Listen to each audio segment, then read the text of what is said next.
Hello and welcome to Kelly's Anesthesia Tips. I think I'm going to call this one Things I Learned This Week because I went over to the meeting in Orlando that the ASA held. It was the 2023 Advanced Anesthesiology Business Event, but I mainly went not so much for the content because it does tend to be more toward the administrator side rather than coding billing. And I went specifically to meet the replacement for Sharon Merrick. That's Helen Okoba. And I'm going to try to pack a lot of stuff into a short video. So let's see if I can get this done quickly to share with you guys. So I met the replacement. She is wonderful. She had some hard shoes to fill because we all miss Sharon Merrick, but she's very knowledgeable. And a couple of the things that she said that I really liked were they are going to be working on those unlisted blocks with the RUC committee and hopefully try, and this is not an easy process. I kind of did a little bit of digging, and I'm going to pop over. I'm going to share all the links that I'm doing, but I'm going to try to do this quickly. So going through the RUC process, that's the RVS Update Committee, is not easy. I kind of did just a little bit of digging on this because I don't typically pay so much attention to this side of it, but I wanted to see about how long it would be taking us to get. I know it's like at 3 to 5 years when they're trying to sunset those category 3 or temporary codes. So I just went and pulled some information from the AMA on what they did last year for the RUC recommendations because I was kind of looking to see if there were any block stuff in there, and there's not yet. But just what they go through to try to understand what this code is. And for this, I'm just going to kind of scroll back to show you how much information they look at. They ask the specialty for comparisons, how often they do it, et cetera, et cetera. Not going to go into it. You can dig it if you like on your own, or dig into it on your own if you like. But it's a hefty process there. And then I'm going to share this committee link with you as well. So it is something that is not going to be an easy process, but because we have so many unlisted block codes, the ASA is aware of it and they are trying to do something about it. Now, the one of the attendees, which is one of the reasons why I do love to go to in-person meetings still, is that one of the attendees asked, are you guys doing anything to try to help those of us that are looking for codes that are of similar values? And this is so hot and fresh that I haven't even shared it with my friend Doris the coder yet.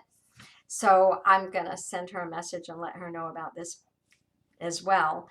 But, it's an attendee asking, and the ASA or Helen Okaba saying, let's take a note of it and take it back. So hopefully those are two very positives that I got from the meeting that I wasn't even expecting. So that's wonderful. Now I do want to mention this too, because one of the other reasons I said I was going, so for my anesthesia friends on Facebook, LinkedIn, and Twitter, all those social things, they were telling me about the changes in, because I audit, I'm still working in my 2022 book, though I have started a little bit with this 2023 just to do PowerPoints for our next meeting, which is going to be in Las Vegas in February. And I'll do another YouTube for that separately because we are dwindling in the number of meetings that we get to go to anymore.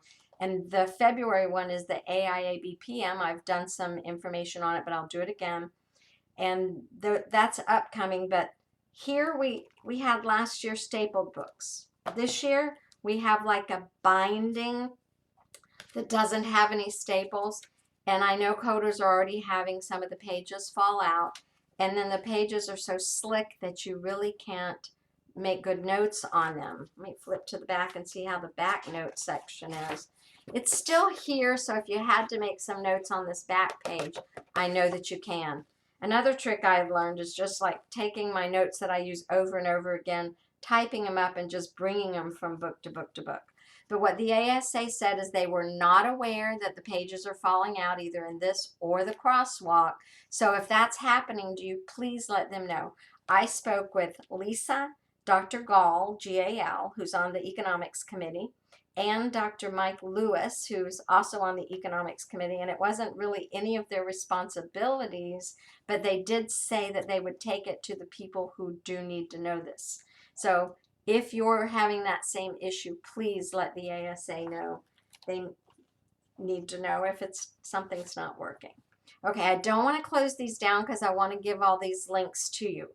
Now I want to get to the next section, which was the surprise billing. So on Friday afternoon, I went to the surprise billing session, and it was a round table, and it was disappointing and a little bit, you leave there with a bit of a nervous stomach or nausea because of what's happening with our specialty, and it's terrible. But the ASA is aware of it, and they're doing what they can, but they can't fix everything. So the first thing that I know, I had heard that the fees were going up. Didn't know how much. I thought it was going to be like in 200 or something like that. I hadn't paid a lot of attention to it, but here's the resource. I checked it when we got back. This is what they told us at that round table. The administrative fees for the IDR, Independent Dispute Resolution Process, are increasing tremendously from $50 to $350 per party. So it doesn't matter which side you're on. That can be very expensive, especially if you're disputing something like $400 or $500. So it's getting like, to me, to seem like wasted efforts of this. And I guess every single one that you look at is going to have to be looked at the angle of what is this going to cost us to dispute. Now, I did note down here that they said no changes have been made to the IDR single or batch determinations, which I've not been doing this, but I'm kind of watching people on Facebook talk about this on the Anesthesia Coding and Billing link, and no one's having much fun with this. So single or batched, I had to dig just a little bit more to find something about that. So I found it in the AMA Guide for Physicians. Again, I'll leave all these links in the notes, but it's a lot to pack in, and I'm trying to make it a quick video. So here we go. On the AMA dispute resolution process, both parties have to pay. Now it's $350 each. Reasons: they had over 90,000 claims come in, and they don't have the personnel or the staff to handle that many. So they are having to hire more people. It's a business decision, but it's a business decision that is kicking the teeth of everyone that has to file an IDR. And for that, I'm truly sorry to be the messenger with the bad news. So the single determination and the batch determinations, those they said ranged from 268 to 670. So hopefully, and there were some rules about this batch determination as well, let me go back to it, that said that it had to be within a certain amount of time. So if you're doing a batch, the services have to have been furnished within the same 30 business day period. So for cost effectiveness, I think I would be looking at this like, wait until the end of each 30-day period to see how many of these I'm going to have to send to the same insurance company and try to process it that way. Another thing that I learned that I was a little bit surprised at, and I'm going to go to, the surprise for surprise billing was not an intended pun, but you can take it. So question of the week, Surprises Act.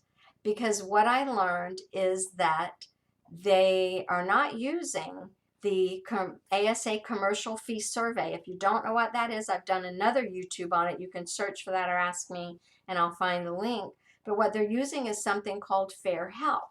So let me see if I can get to this real quick.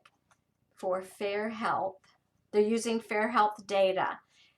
I did question this because to me it would make sense to use the data that the ASA, or the American Society of Anesthesiologists, is capturing every year and publishing in October in the Monitor, and it's available online. But they're using it from Fair Health data, I guess, because they are not perceived to have a bias. Well, I don't think the ASA has a bias. They're getting good data from anesthesia groups throughout the entire United States, and hopefully anyone who's listening to this or shares this, you guys participate in that ASA commercial fee survey, because we need that data to fight things like this. So if you're using the Fair Health data, which is kind of what they're saying here, that they see them to be fair and reasonable, I am going to see, I did something, but I'm just going to hop on it pretty quick. I'll give you the link so you can do it yourself. Because if you go and type in your zip code and then put in a random CPT code, you can see the differences between what Fair Health has for out-of-network, uninsured, and in-network prices. And I don't even think that's fair. So I would rather use the ASA's data for that. So I think that's all that I had for you. Let me run across the top here just to make sure. I am going to do another YouTube before too long, maybe a couple of weeks. I'm one person, so I try to catch up everything when I get back from the meeting, and then I thought this was important enough to just get back out to you guys while I'm still fresh on it.